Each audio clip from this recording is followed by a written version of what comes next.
watching the clock, 10,000 hours go by. I keep putting in work, tears are filling my eyes. I swear I've never been tested like this, but this is mine. It's not a matter of chance, just a matter of time. Never look back. If something standing in my way, I always push back.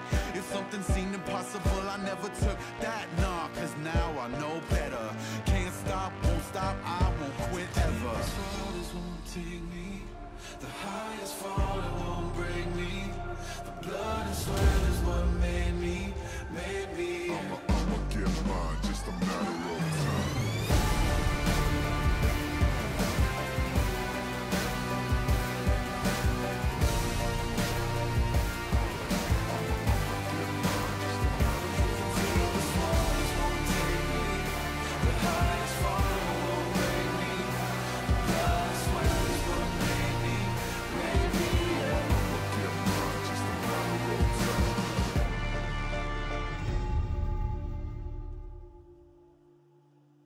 Today's matchup: BBQ Olivers, Gen.G, SK Telecom T1, Afrika Freaks, The Fantastic Run.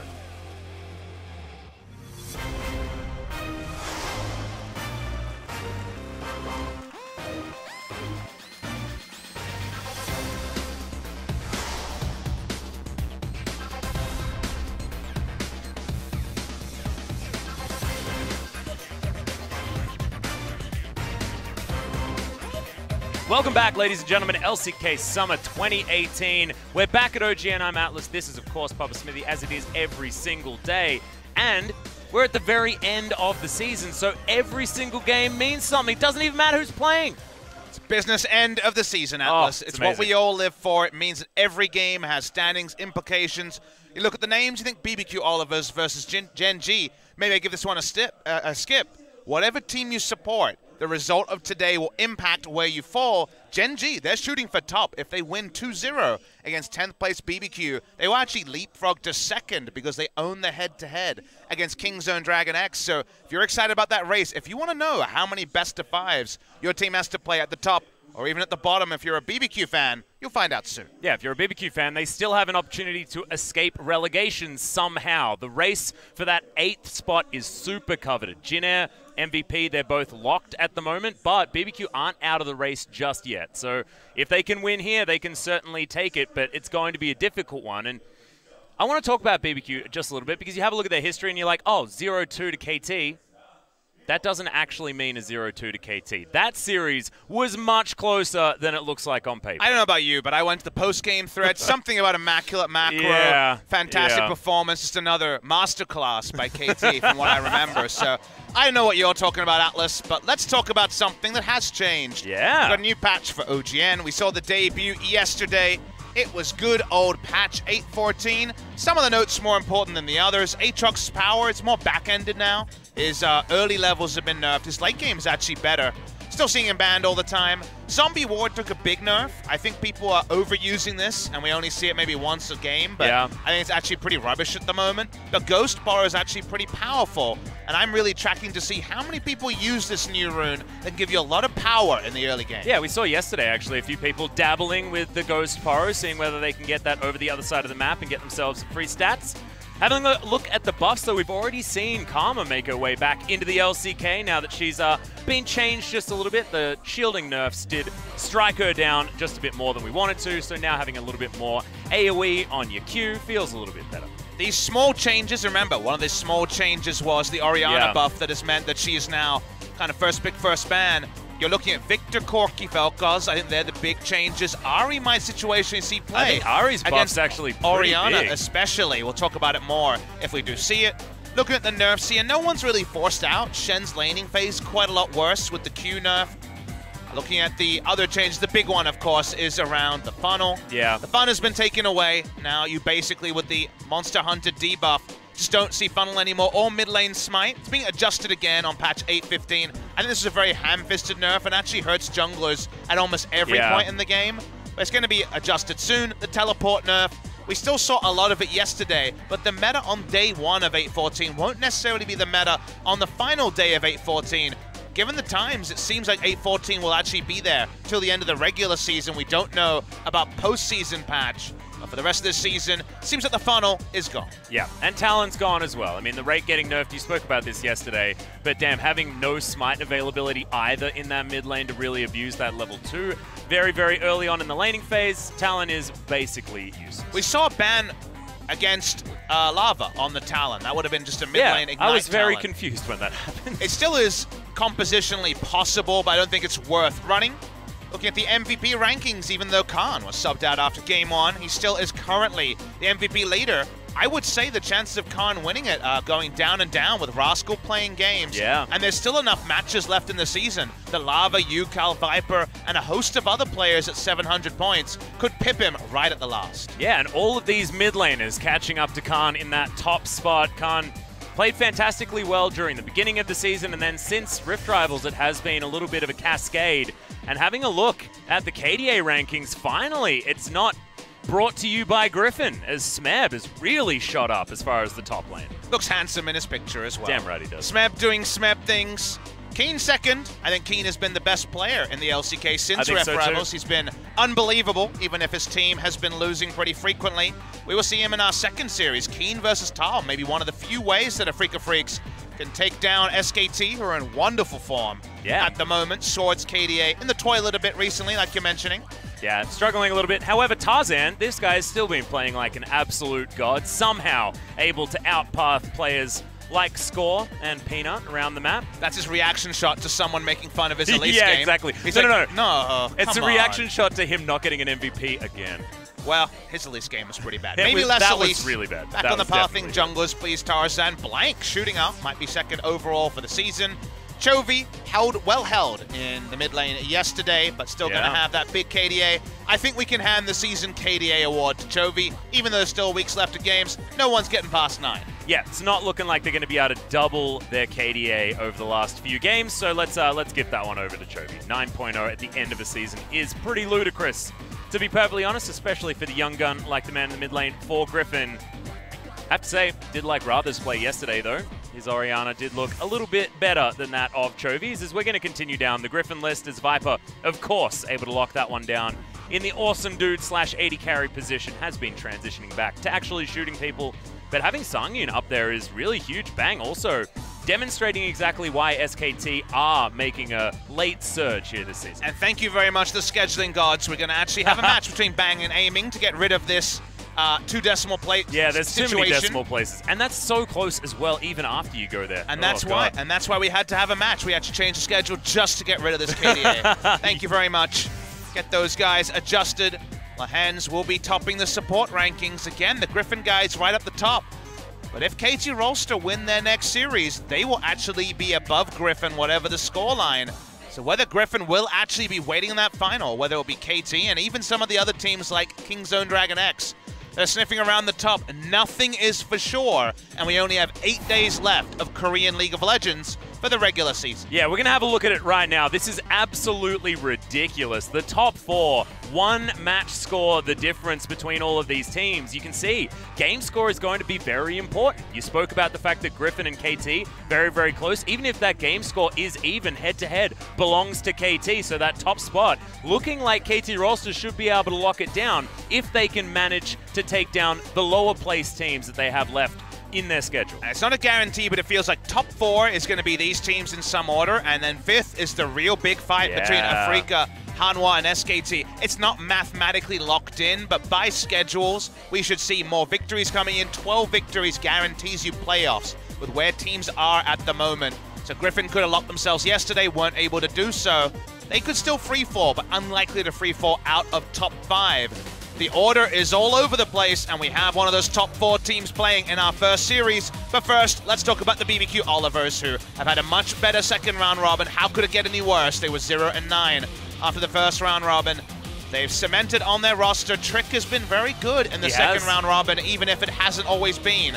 for BBQ Oliver's victories, and when Tempt gets his ear, more often than not, good things do happen. And if you look back at last time these two teams faced, it was Tempt managing to pick up a game win on the Yasuo in the mid lane as well. Also, I think Crazy had one of his best series ever up against Cuvée the last time BBQ Olivers met Gen.G. It was a long time ago. It was early on in the first round robin, but BBQ Olivers now with a little bit of steam in the tanks. We'll see whether they can take down Gen.G, because we saw Jinner yesterday playing spoiler against Griffin. This could happen once again here today with BBQ. I mean, the good news about the LCK, whatever game you tune into, there are no free wins. No one is rolling over and dying after Jinner and BBQ have picked up 6 match wins between the two of them in the past month or so. Gen.G on the other side are coming off that loss. Last time out to SK Telecom T1, a surprise loss, but a confirmation that SKT is back.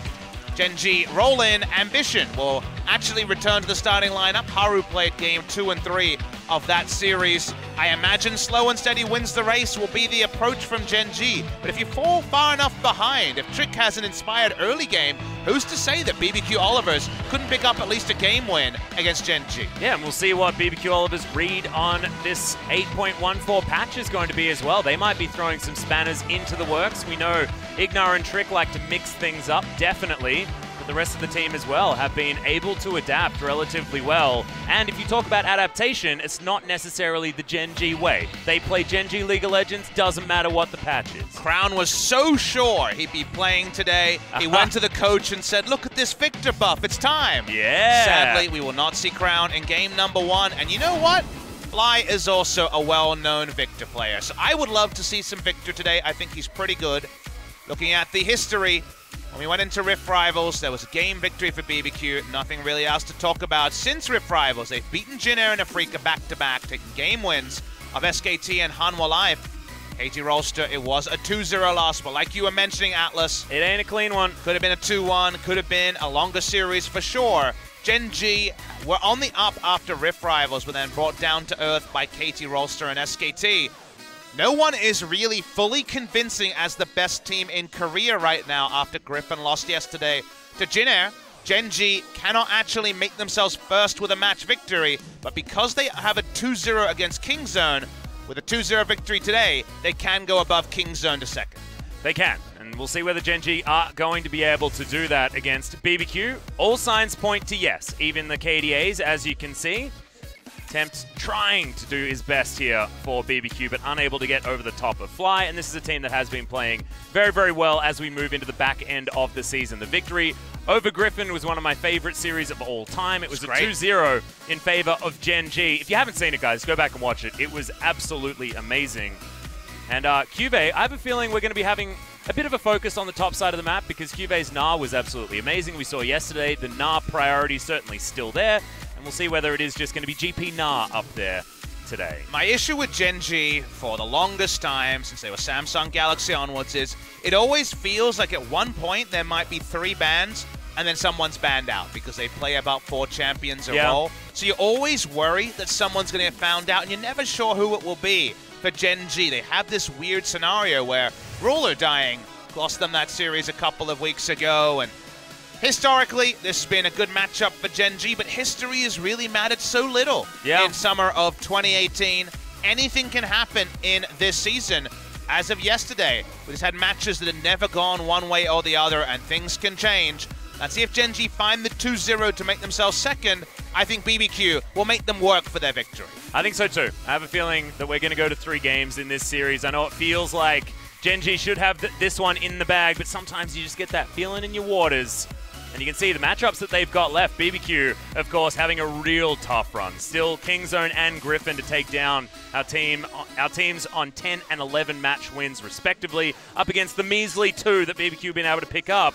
And on the other side, Gen.G just have to take care of the bottom of the table. But because it's Jinner and MVP, and neither of them will be locked for relegations by the time those matches happen, you best believe Jinner and MVP are going to be playing super hard. They have something to play for. So they're not the free wins there might be in another season when their fates will be locked by the end of the season. No, they're actually fighting each other. So their results against Gen.G might actually just influence game score, whether they win or lose, and thus affect who goes to relegations and who sits in 8th. So the competition will continue. Speaking of the competition continuing, the AD carry of the LCK has been Ruler. 0 awesome dude games. His entire champion pool basically is shown on screen. The Kog'Maw we haven't been a fan of, but situationally can work. The Varus priority will still be pretty high, but Ezreal, Ashe, Xayah, that's where his eyes have been at most of the season. And also was where both of the victories were at for Gen.G last time they faced against BBQ. It was Xayah Rakan that managed to lead them through in the 2 game wins that they did have in that series, so going to be looking towards that one. We'll see whether the quickness nerf on the Rakan is going to still mean anything. I have a feeling probably not. It's a nerf, but I think just the Xayah Rakan power and kind of Comet Varus being the only meta answer to Xayah Rakan means that those two are going to be in high demand. I want to see them open Atlas, because guess what? It's the first time the Gen.G skins are available. Yeah. So we would love to see Gen.G lock in the Gnar for Cuvée, the Ezreal, I guess, to back up. It's Haru's champion, but I'm sure Ruler can pull it off. I want to see some Gen.G skins today. The Samsung Galaxy skins from Worlds last year, because we're on 8.14, are available today. I'm sure they would love to find some Taliyah or Gnar. In fact, a lot of those champions are meta right now. So who knows what can happen. But in the jungle, we will have Ambition versus Trick. Trick has been really good in the second round robin, and his best performing champion has been the Kindred. And we've got the 2 players that are the best at taking damage as well. Absolutely love that stat, because it's because Trick has been getting pounded game after game, whereas Ambition just likes to play big burly tanks and soak the damage. And he likes to just roll up to lane, not gank, order the turret a couple of times, and he takes a bit of damage and he says, yeah, I'm a hard man, I don't care about you. It's all about the pushing in the bot lane. Imagine Ambition will continue to path around bot lane and just let them bot the turret a little bit more and get the bot lane out of lane first. That's how Gen.G like to play, with an advantage around Core JJ and Ruler. Kindred has been allowing Trick to mop up a lot of very good stuff around the map. He's been very on point with his positioning, both offensively and defensively on that Kindred. The fans are going to be on the side of Gen.G to the tune of 86%. Yeah, that is pretty ridiculous, close to 90%. In favor of Gen.G makes a hell of a lot of sense. We've got almost our top team versus our definite bottom team here in the LCK. So you can understand that the fans not going to be in the BBQ hype train just yet, but I'm feeling that there is potential upset in the waters, and can BBQ actually find themselves some of these votes in their next matchup? Because if they're able to win here, you can imagine the fans will be back on board. I'm peering into the crowd. I see some Gen.G fans with BBQ Chicken, so I'm sure there's some potential turncoats here. If you have a big game while you're enjoying BBQ Chicken, maybe you find yourself a new fan. Exactly. It's a very, very tasty victory indeed, if it is going to be for the BBQ Olivers, but we'll have to see what happens in the drafting phase. BBQ will be starting off on our blue side. We've seen blue side picking up a few more of the victories because priority pick has felt a little bit better these days, and being able to have more flexibility in bans is also a great way to take on a lot of these top teams. We know that focusing on a single player has been a great way to secure those wins, and Gen.G have some thin champion pools like you've been talking about. I see on the blue side if it's bot lane bans as it was in the past, so if it'll be a change. Coach is starting to come into the booth. There's Eris on your right. Ready to get going for this BBQ versus Gen.G match. We started a bit early to give the patch notes, so we're just before 5 p.m. Korean Standard Time. I hope we start early, Atlas, because if I've learned anything, we can go late into the night. We were still casting at after midnight yesterday. I'm ready for another 6 games today. Let's keep rolling on. 6 games every day with only 7 days left of the LCK. We end next Thursday. Here we go for the first game of the day. Yep, BBQ versus Gen.G. So let's get into champion select. And as we were talking about 80 carry bans, coming in here to start things off against Gen.G, BBQ not going to be pulling any punches when it comes to rulers. Ezreal, as Aatrox, of course, going to be taken away here by Gen.G first round. There's a great stat on Reddit that Ezreal has lost 13 games in a row in the NALCS, but in Korea, Ezreal has been the big ticket pick. I think there was some really good discussion in the thread, because Ezreal, every single AD carry I talked to, loves Ezreal, has played it their entire career, has been their most played before they were pro player. Ezreal, and the ability to express skill with an entirely skill shot-based champion, has always been insanely popular in Korea.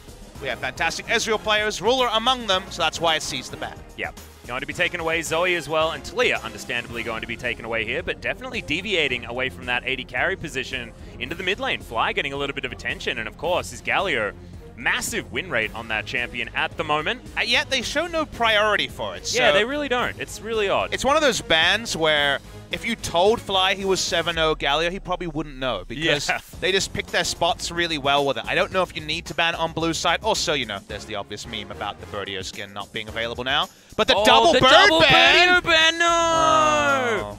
Oh, I'm so upset. And I even think that the pigeon emote for Azir is even better. I feel like we've been denied a double rainbow with the both birds being banned away. It's the full BBQ ban. But Zyra Khan is open and the skins are available. That's true, but also Trundle's available for Ambition. But the Zyra Khan. Yeah.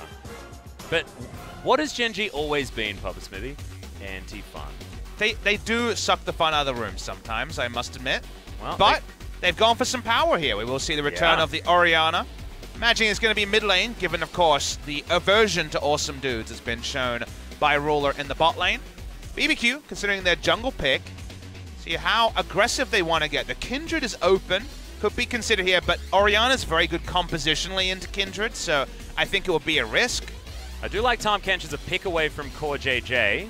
Going to be locking down the bottom lane here for Ghost and, of course, Ignar, but not necessarily feeling like an Ignar champion is the Tahm Kench. He's been preferring it recently, trying to be playing around his duo laner more than just his engaged support of the day. Yeah. So I don't mind experimenting with Ghost finding more agency in a game. When Alistair is left available, though, and Core JJ's been spamming it recently as well, would have liked to see Ignar pick up a champion that he's found fantastic success on, as we're having a look at Ivan for a long time. But Gragas is going to be the lock-in here, most likely for Trick. When Trick's on the team, you have a good feeling they're going to stick around and hover that Ivern. The Ashe is locked in for Ruler in the bot lane. Ruler and Bang, both really prioritizing the Ashe recently, and it's got the strong laning phase, so whatever Varus you're against, whatever flavor it is, whether it's the Comet Varus or the on-hit Rageblade Varus, Ashe can lane very safely against it at 600 range, so going to go for that. Get some jungle pathing information as well. Probably going to be a Gragas jungle, I guess, here, because the support is already taken. Plenty of victories for Ignar. He's actually 3-4 on the Gragas, on a team that doesn't have a lot of victories. Gen.G say we'd like to play Gnar by banning away the Jace. The only pick that's working in Korea against the Gnar. Yeah, there's certainly been a thin amount of picks that have been figuring their way through the matchup. And Gnar could be, of course, the Gen.G skin. Oh, and then the Jace. So the double Gnar picks. So Gen.G definitely looking to give Cube the I saw the best Jace. lane I already possible. knew it, baby. I didn't even need to know about the GP. They definitely want to pick Gnar. Also, it's Cube, so I'm no prophet over here. No. BBQ, do you have a different pick? Are you happy to pick Cho'Gath into Gnar? It's kind of the scenario you're at here. You could ban something else and just take Cho'Gath, which is one of Crazy's best picks. I just feel like banning Gnar is a little bit too free right now, but Rakan is going to be the ban, so BBQ say, bring on the Gnar, we don't care. It's going to be Cho'Gath versus Gnar. Yeah.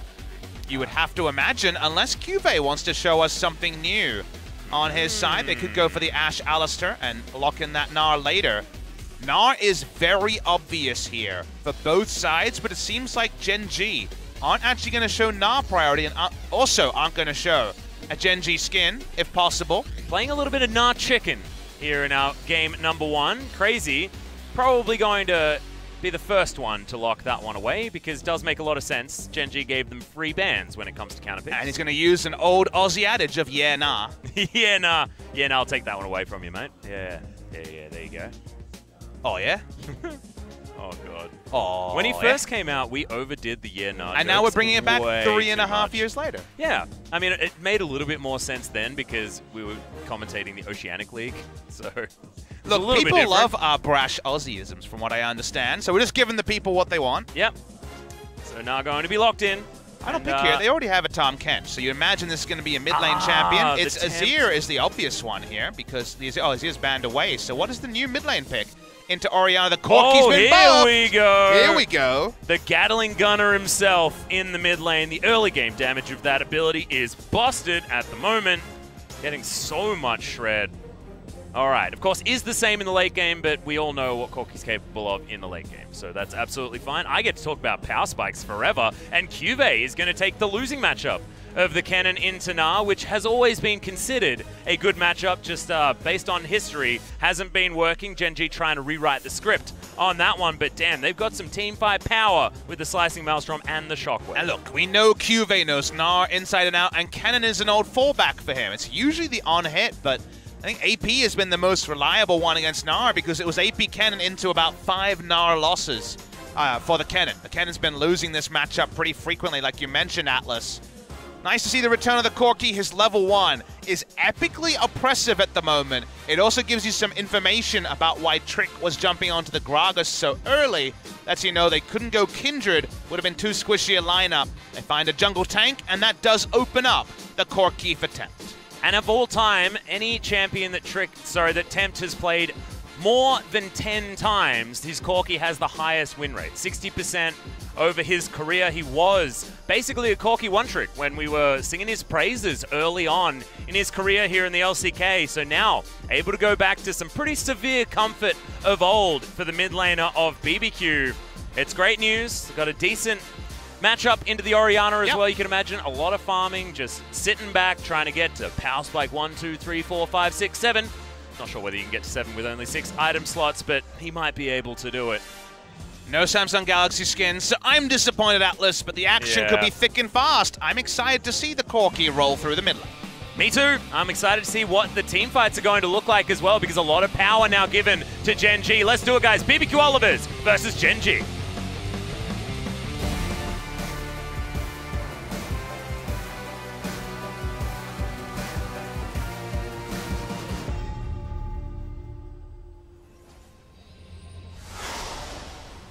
소환사의 협곡에 오신 것을 환영합니다.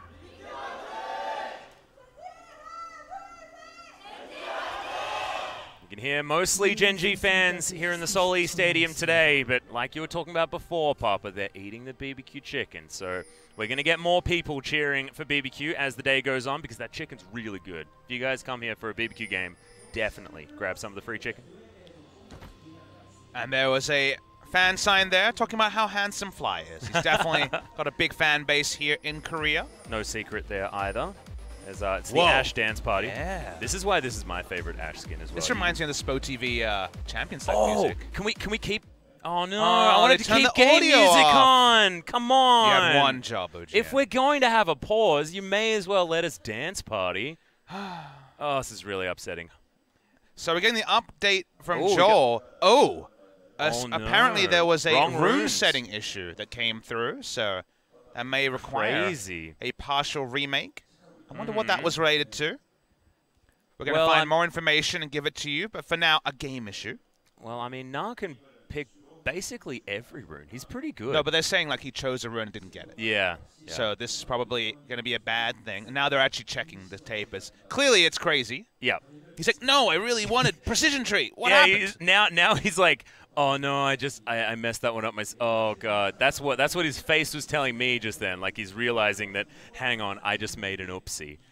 Well, if you just make an oopsie, by the way, guys, generally you have to play with your whoopsie. At least these days, rune issues are not as severe as back in the day. Oh yeah, imagine if you accidentally, played Akali without your Akali runes. Well, we haven't seen someone who hasn't had any runes like we did. We've had professional players play without runes. Yeah, I remember a long time ago, Hotshot GG was the first one famously in the first ever NALCS series, I believe. Played with no runes for CLG, and then there has been one or two other times it's happened after the fact. You definitely know here because we've all played a solo queue game with someone who had no keystone. Yeah.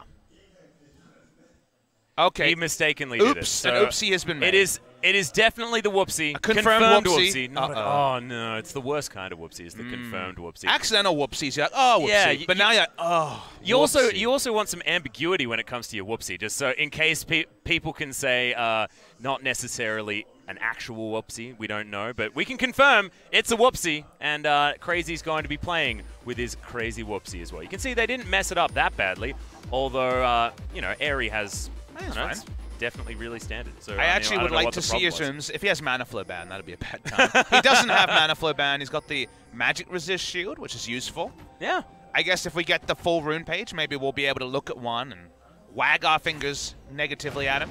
Well, wagging your fingers negatively at Ruler is going to be a difficult one to do, as he's been pretty good. They're playing 80 carries recently, apart from that one opportunity to get caught against Griffin that lost them the series. So let's talk about some actual related to runes, in this case the summoners. Notice that BBQ are running triple teleport, but Gen.G are only running one. Ruler is running combat summoners in the bot. He does this quite a lot to try to win the 2v2 harder. Getting the official information here that it was actually the secondary precision is around where the problem is, so the airy part is normal for Crazy. Yeah, not wanting to go into precision. Or maybe the precision choices were not 100% clear, but it is the combat summoner from Ruler. Basically, if Ruler doesn't get a support or an 80 carry counter pick in terms of matchup, he'll usually take summoner heal just to win the 2v2. And Ashe versus Varus obviously is a pretty competitive one where there's no true counter pick between the two. The heal on Fly is also a choice here.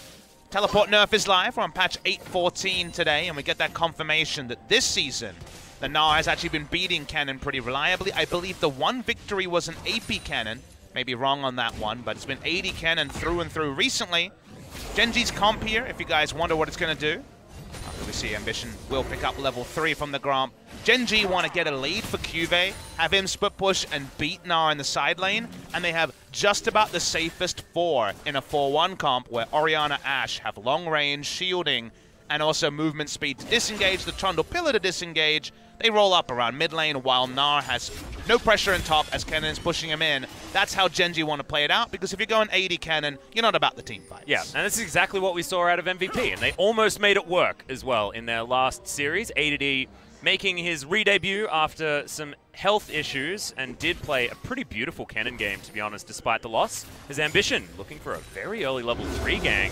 He's going to make his way in. It's really good positioning. There's the headbutt. Flash Pole to come in from CoreJJ. Gets the stun onto Ignar, who uses the flash, but Pillar's held for so long. Grey Health will keep Ignar alive for a while, but all of them just kiting this one forward. Ruler wants the auto, gets it, and first blood goes over to Gen.G.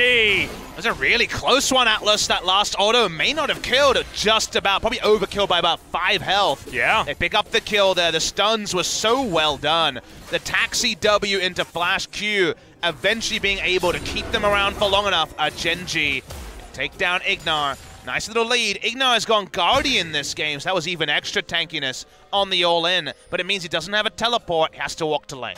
Yep.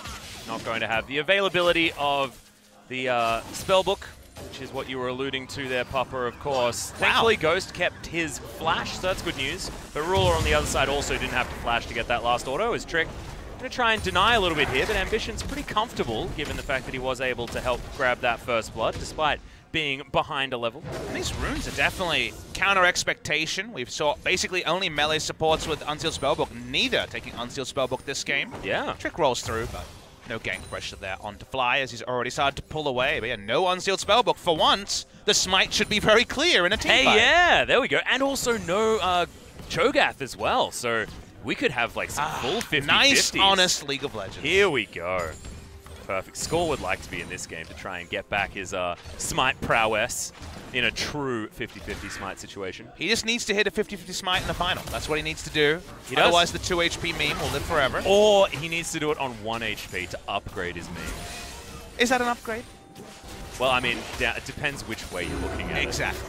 I'm a cup half full kind of guy, though.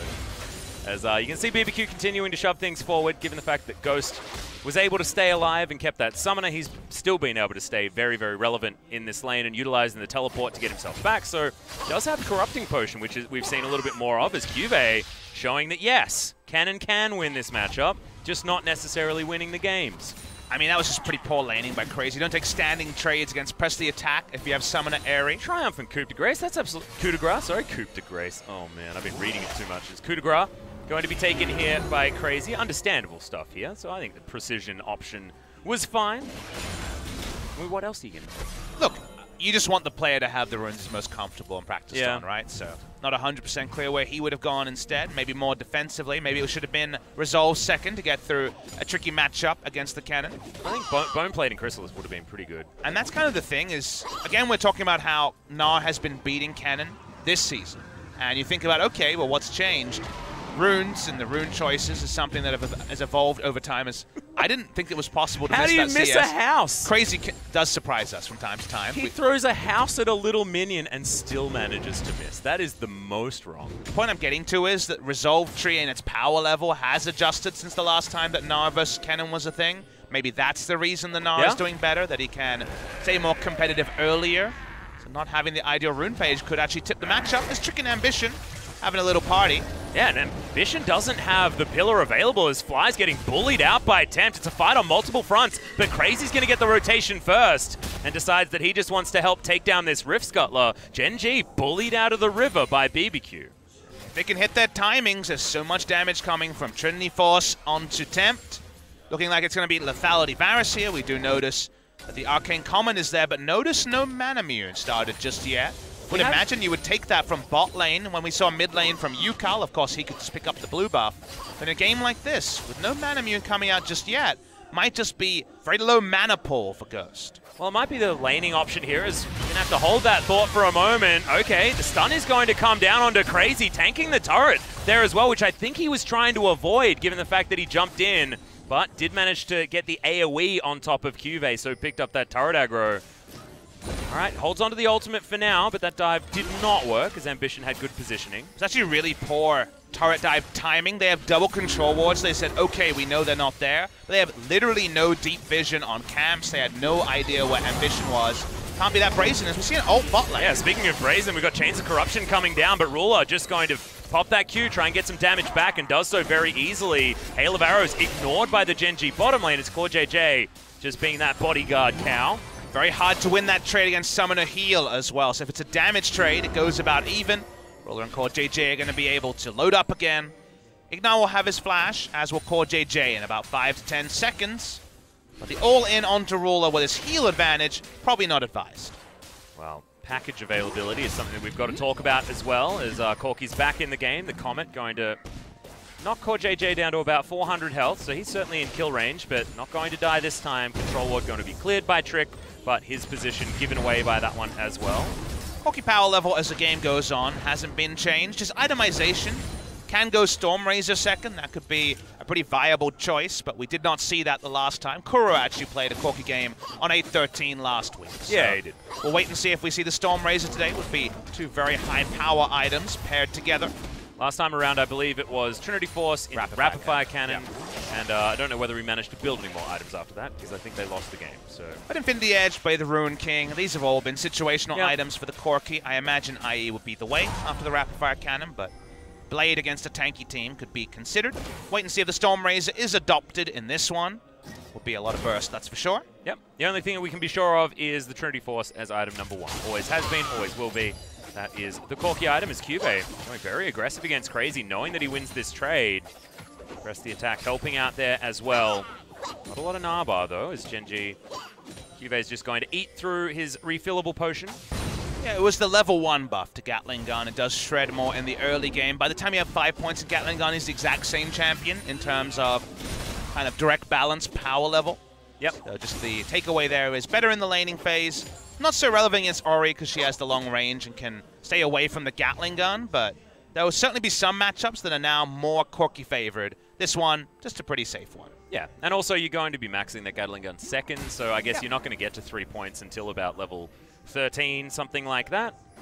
So it certainly is very relevant in the first, say, 17 minutes of the game or something like that. Now, if you want to go and be a mad scientist in solo queue, I think Corky against Darius would be a very nice top lane matchup. Oh, yeah. You can keep distance against him. The Vayne versus Darius is always a Darius counter pick. Against some of those top laners, having an oppressive E level 1, and you level 1 trade against a melee top laner a lot more, is actually very useful. So, again, it's a pretty edge case. We probably won't see it in pro play in Korea, but top lane Corky has always been an edge of meta pick, and I think it is a lot better because of that E buff. I also do like to trust the Papa Smithy edge choices in solo queue as well. I like to live on the edge. Yeah, you have some mad scientist ideas, and they certainly do tend to work out. Last time I took your advice, it was Vi, and yeah, I did a lot of winning.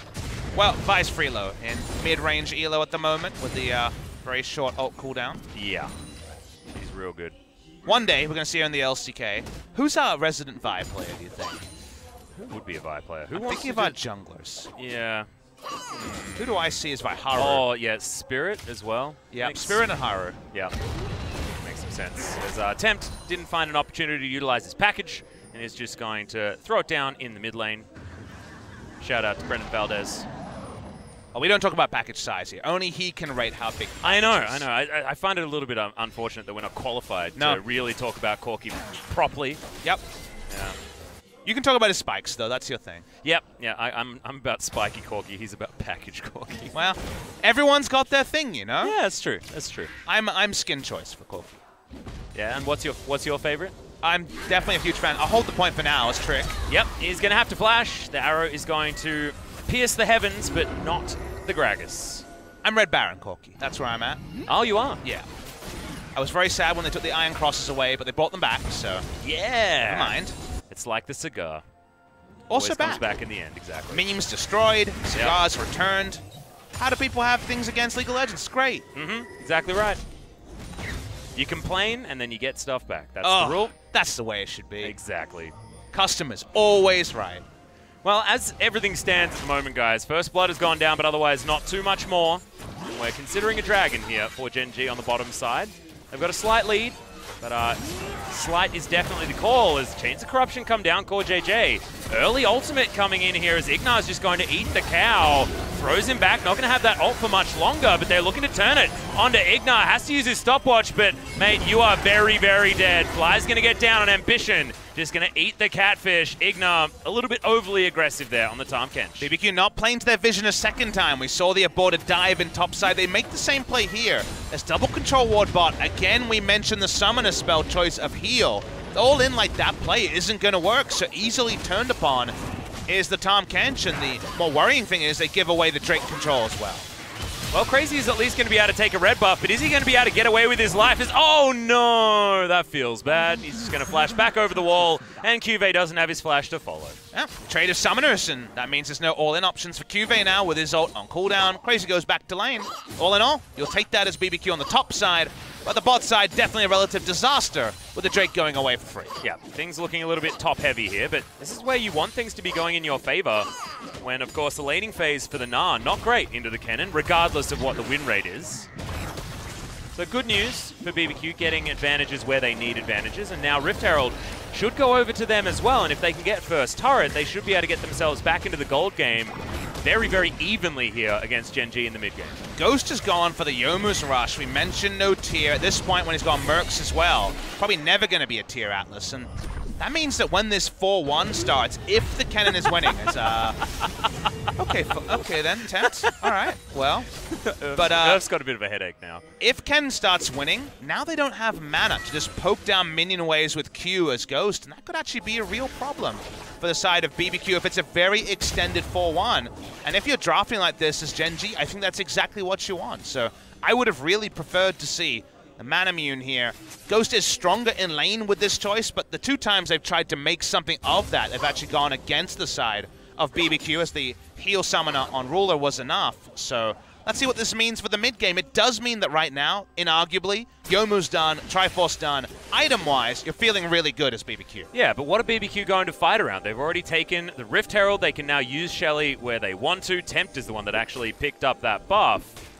And you mentioned, you know, of course, one-item power spike, certainly much better if you're not stacking that tier. I would have liked to see Ghost go Serrated Dirk, then into tier, something like that. Delay it a little bit to try and get yourself some lane control, and then still go into the tier. He doesn't. As you can see, the Ghost Blade is already done. But can they utilize these early power spikes that they've got in their single items?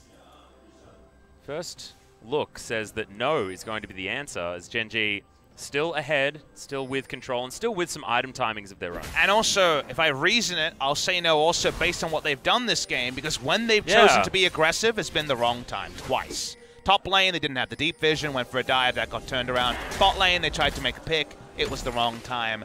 So your thought is, a team that's likely to mismanage power spikes is more going to be BBQ as a 10th place team, but also based on what we've seen this game, they've been, you know, kind of the right person at the wrong time multiple times this game, and if that continues to happen, 3 items on the Ori, the cannon eventually will start winning this Gnar matchup. That's where things could go really wrong for BBQ. And you can see Gen.G, based on their vision, they're certainly looking to try and put a lot of pressure here towards the bottom side of the map. They've snuck a little control ward into that tri-brush of BBQ, but otherwise has been an opportunity here for Gen.G to offer more pressure. Topside is where Tempt is poking his nose and might actually be able to get first turret here. Shelly was being considered by the Corki, but probably doesn't need it. This package comes back once again, so able to roam very effectively with that extra movement speed on the side of the Corki. Gen.G pretty dogged about putting down deep vision, controlling the bot side, trying to set up for first break that first turret blood in the bot lane and then fall back to an Infernal. They are showing us exactly where they want to be putting their pressure, and also showing BBQ as well, given the focus of all of this vision bottom side. You can see how deep that vision is as well. They are still going to lose this top lane outer turret, so tempo advantage over to BBQ when it comes to making that first move. Tempt also, a lot of control here in this mid lane now that he's got his first item spike. As Trick, getting aggressive onto Ambition. Takes about half of his health bar, but remember, sitting on Subjugate, so can always get a bunch of that health back. Very nice little ward spot there, actually put down by Ignar, I believe, between the brush and also the tri-brush. Means they will get a spotting on CoreJJ. Has been roaming for vision around that red as much as possible. Solo gold onto Gnar will delay the time by which Kennen can win the 1v1 even further, Atlas. So the 4-1 plan for Gen.G is being delayed.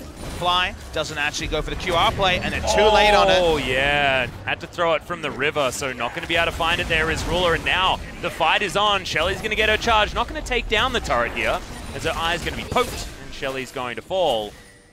But Gen.G behind the play here in this early game. We're used to talking about that, but it's not how they want this game to go, because the scaling options for BBQ are fine. Of course, when you've got an on-hit cannon, you're looking to try and get more control in the earlier stages of the game. And BBQ, they've got a great team fight moving forward, and their damage spread is beautiful given the fact that they've got regular 80 carry plus a Corki. It's exactly what you want for consistent damage of both fronts in the late game. We outlined how the ideal way the game played out for Gen.G would be all about getting Kennen oppressive in the 1v1 and then having the safest ever 4 in the mid lane with Trundle and Trundle's ability to disengage, and Orianna and Ashe for safe poke and wave clear.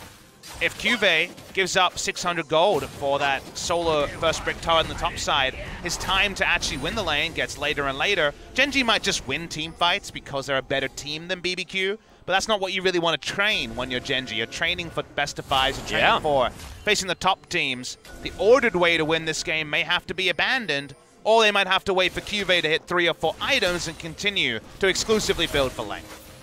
Well, he's going to pick up his Durham's Fist of his own now as well, so it looks like he's going to hold off on the damage a little bit after this Blade of the Ruined King is completed and go towards a Frozen Mallet himself.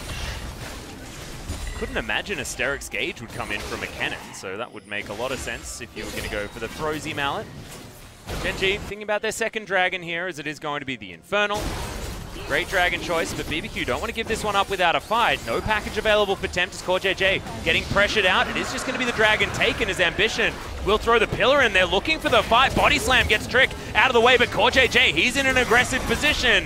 Ignar just going to eat up the Corki, and he gets a good backline position here as well in this fight. Explosive Cask is a doozy from Trick, and that is going to be a free disengage here for Gen.G. The disengage at the start from BBQ was excellent to not be hit by any of the engage. A turn ultimate from there, and it would have been a kill for BBQ, but they missed the ultimate from Gragas.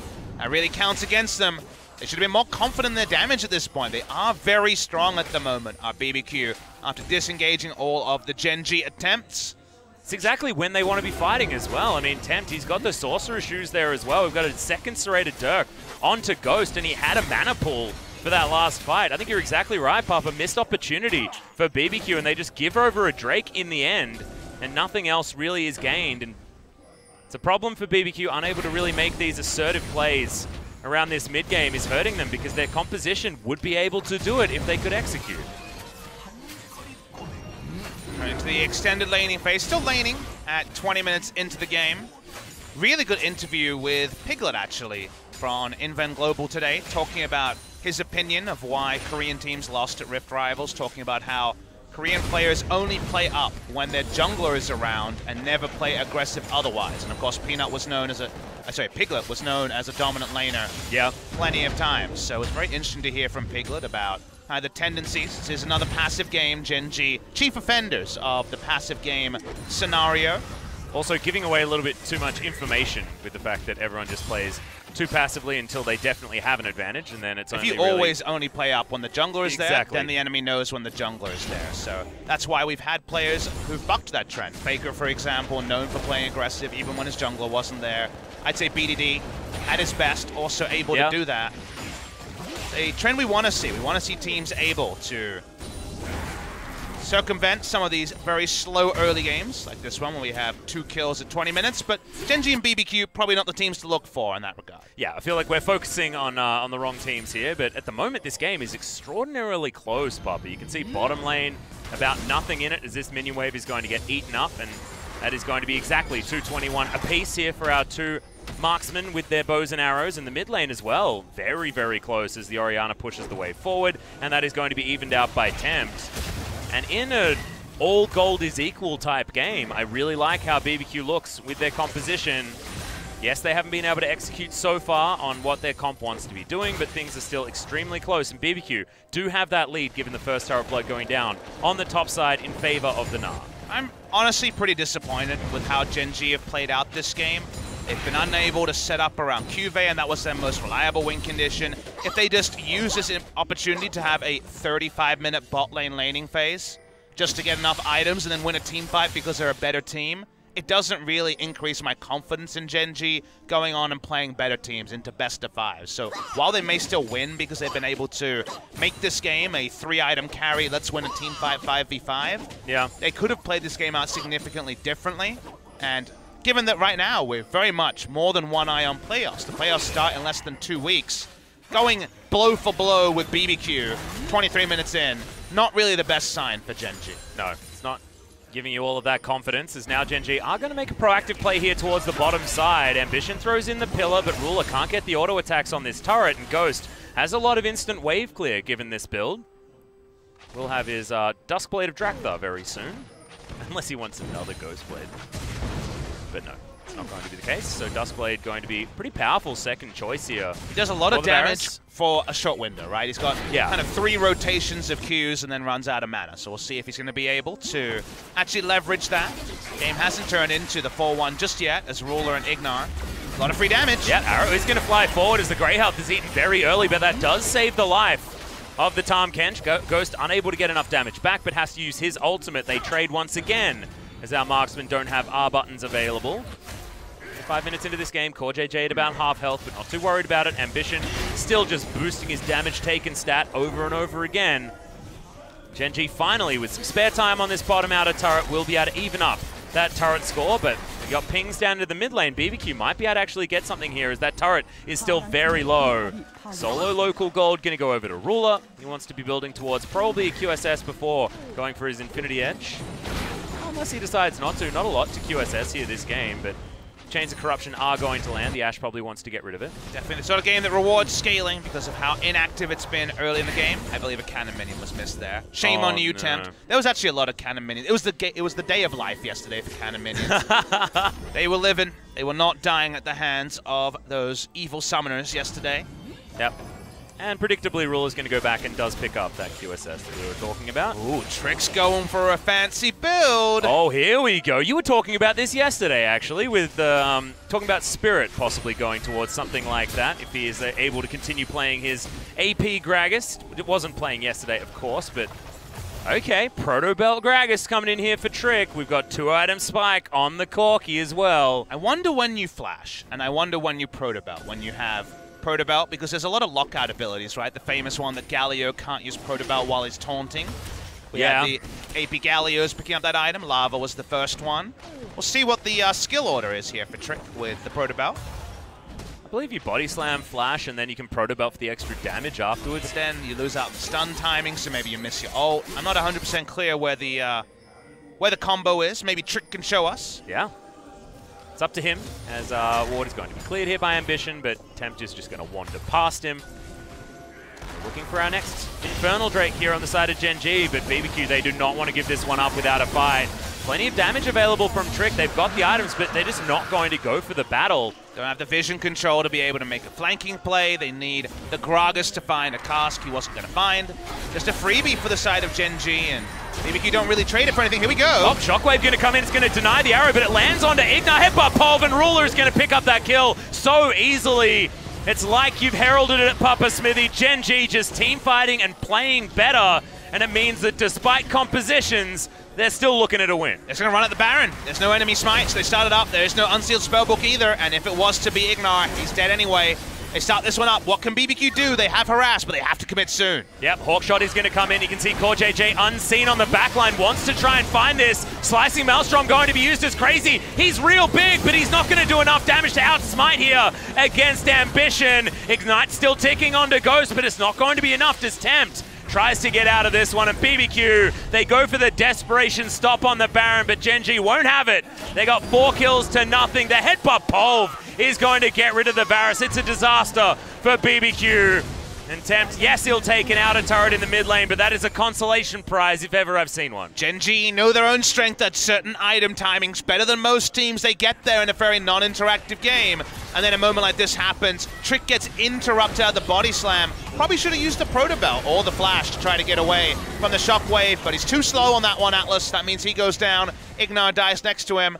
EU Imports die, so does the Baron, and now Gen.G have a huge, maybe unassailable lead in game number 1. Yeah, this is gigantic. You can see Ruler, he says that he just wants to win the game as well. He's going for Guardian Angel as item number 3. Already has his stopwatch and a chain vest there to the tune of that one as Cuvee. Remember, he eats through turrets. He's gone Rageblade this game as his 2.5 item after his Durham's Fist that he picked up early on.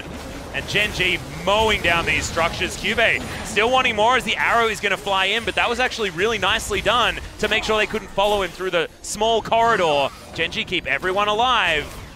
They've even got a cannon minion here backing up this siege in the mid lane. Ruler taking the turret. Atlas, they wanted this. They had to get there eventually. The Rageblade was delayed. Now the cannon wins the trades against the Nab, but it doesn't matter because they got the Baron as well. A bonus that makes the play oh so straightforward. Yep, and then there's a beautiful minion wave that they prepared earlier on the bottom side. Cuvee continues to shove this wave in on the top side of the map. The pressure feels like it's getting too much here for BBQ, and all of a sudden in a game that was never more than 1,000 gold one way or the other, turns into a game that's 6,000 in the lead for Gen.G, and that's only going to increase. Baron's available for another 1.5 minutes as they're looking for their second inhibitor here on the bottom side. G roll up. What can BBQ hope to do? The cask of life needs to come out from Trick. But now just going to be rolling the barrels. And it's so sad. I just really liked what BBQ had available to them, but unable to find the mechanical outplay here against Gen.G, who've just been playing Gen.G League of Legends, and they're not getting punished for it whatsoever. But, I mean, think about earlier, Atlas. They had invitations to make plays, but they were a bit lazy in their execution. That's not really about the micro. That's about the macro to me. The timings were off. Yeah. And now it doesn't feel like there's really anything they can do. Everywhere on the map, they are taking the brunt of the Gen.G aggression. Yep, Cuvee going to be able to take down the second inhibitor as here's, we've got the dive. Core.JJ jumps forward, does have the ultimate available, but look at this, the stun lands onto the Meganar on the back of the fight, and Crazy's just going to get exhausted. They lose their last inhibitor. They're not going to have any of that re-engage potential of the Meganar, and now super creeps are coming from 3 lanes, and Gen.G have got one hell of a coin purse to spend when they go back to the shop. And games like this are a reminder of why Gen.G have had one of our shorter average game times, even though they're most famous for their long games. Because they've always gone marksman, their ability to close games is really good. Closing games in marksman is way easier than with the awesome dudes who struggle to take an objective like the Baron. If you had a Swain on your side, not an Ashe, when you got those 2 picks in mid lane, the Baron would have been very tricky to get. You wouldn't have had the speed to be able to kill it fast enough. But they're very experienced in closing games with an advantage. They could just waited till 23 minutes, then got an advantage around 25, and then the game should end around the 32-33. That's how Gen.G play. BBQ had their windows, couldn't use them. Now that window is shut. Yep. It's just a little bit sad. It's always so projected when it comes to Gen.G. They're going to play a Gen.G game of League of Legends. No matter what, this one's a little bit more of the 4-1 flavor, not the team fight flavor that we see out of Gen.G, but Juve has been making this cannon work really, really nicely. It's the other side of the playbook here for Gen.G as well, as he bought a Bloodthirst, yeah, indicating that one to me, Papa. Crap. And that's one hell of a power play. It's looking like the end of the game here as well, as Gen.G just crashing forward with all of these super creeps. Biggest one we've seen so far this season, 5,800 gold power play. That's because they did nothing before they got the Baron, and then they won the game with the Baron. Yep. And now the flash is going to come in from Trick. Tried to deliver fly, but he just sets up the hula hoop on top of his head and is just going to walk out of there. Does take down the Gragas himself as the arrow takes down Ignar. Tempt trying to go up against Ambition here, but the last remaining Nexus turret will fall, and Gen.G, in the most Gen.G game that we've ever seen, dispatch BBQ. Very straightforward game from Gen.G. You can't help but think against stronger opposition, they might have fallen in the early game, but maybe that doesn't matter. Maybe they wanted to just go for a very standard 2-0 victory, just get themselves up the top of the table. They can be second with a 2-0. They took no risks this game. BBQ made some mistakes, as you might expect from a 10th place team, and then it was well closed out in the space of about 5 minutes by Gen.G. Pre-32 after a night where we had a lot of close games, all of them going over 40 minutes. This one is a lot shorter. Gen.G are better than BBQ, and BBQ Olivers will need to be more precise on their execution. Otherwise, you feel like you might get a second helping in game number 2. Yeah, no surprises in this game. It did look like BBQ had answers in their composition that they drafted, but just not in the way they played out the game. You mentioned vision control really being what let them down in the early game, not having that macro necessarily, but still pointing the finger. You have to hold them accountable to an LCK level of game, and unfortunately for BBQ, they had the tools but just weren't able to utilize them. BBQ played decently this game. They didn't make any big mistakes. It wasn't a huge blunder, but it just wasn't capitalizing on advantages that we thought that they had in the mid-game. Biggest blunder was the Gragas being caught with his summoners up. Should have been able to respond to that faster. Didn't see that from Trick, and unfortunately the game ended in that passage. We hold Gen.G to higher standards, so we can still come away with this not having a new idea. It's nice to see the closeout fundamentals. Yeah. But it doesn't really help us understand how Gen.G will do against KT next time, or how they're doing against Kingzone next time. Maybe they don't need that. Maybe they're just happy. Maybe they're happy to just hide everything when it comes to strategies and close out games reliably. We've seen that from Gen.G in the past as well, and in their next 2 matches, they're not going to need to worry about it. It's MVP and Jinair one after the other here, as they've got the smoothest run towards playoffs that you could ever ask for, but upsets can certainly happen. We've already got Jinair putting Griffin in their death note, as we're going to have a look at the damage done this game. Varus certainly able to poke people down, but we're used to that. You see lethality Varus, he's able to get damage across people, but it was all about this Ashe being able to win the last couple of fights that Gen.G looked for, and then close out the game. And if you're going to be results-orientated, 2 turrets, a Rift Herald, that's all BBQ Olivers picked up. Everything else went to Gen.G, who just waited and waited until they knew it was the time to win. Yeah, well, you have to remember, one of those 2 turrets was first turret as well, going solo over to the Gnar on the top side of the map. Was certainly a decent early game from BBQ. Can they capitalize on it with maybe a different draft in game number 2? We are going to go to a short break. When we come back, we will be able to find out whether it's Gen.G or BBQ that's going to be able to take this series.